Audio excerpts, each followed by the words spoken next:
As the mayor of the town of Wasilla, Sarah Palin raised questions about removing books in the public library and then tried to fire the town librarian.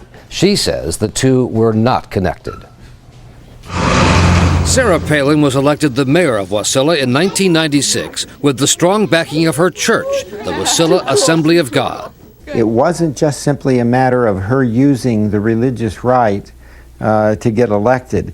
She was one of them. Palin has since changed churches, but Assembly of God ministers are well known in Wasilla for taking strong positions on moral issues, including this recent sermon by the current pastor. Everybody in the world has a guilty conscience. That's why homosexuals want laws of the land to justify their sin, because they have a guilty conscience.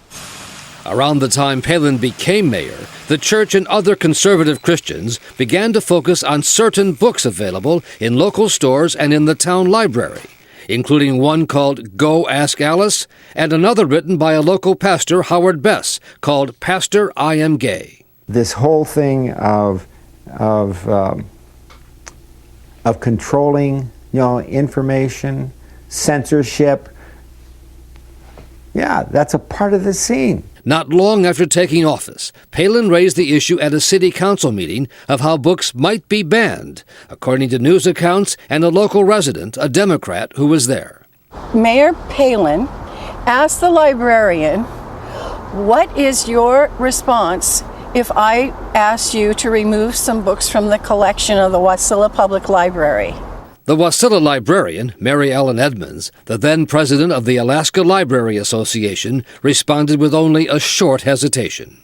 The librarian took a deep breath and said, "The books in the collection were purchased in accordance with national standards and professional guidelines, and I would absolutely not allow you to remove any books from the collection." A former town official and Palin ally says Palin's questions were only rhetorical. There were no specific books that were ever banned from the city. Mayor Palin did inquire of the librarian about the policy of removing books from the library.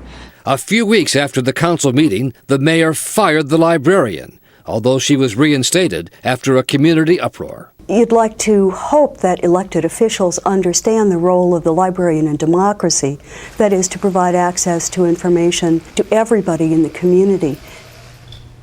The Wasilla librarian, Mary Ellen Edmonds, left 2 years later, and according to friends, because it was just too hard working for Sarah Palin.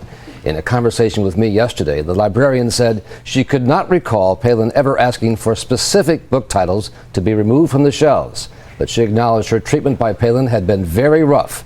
"I just don't care to revisit that time of my life."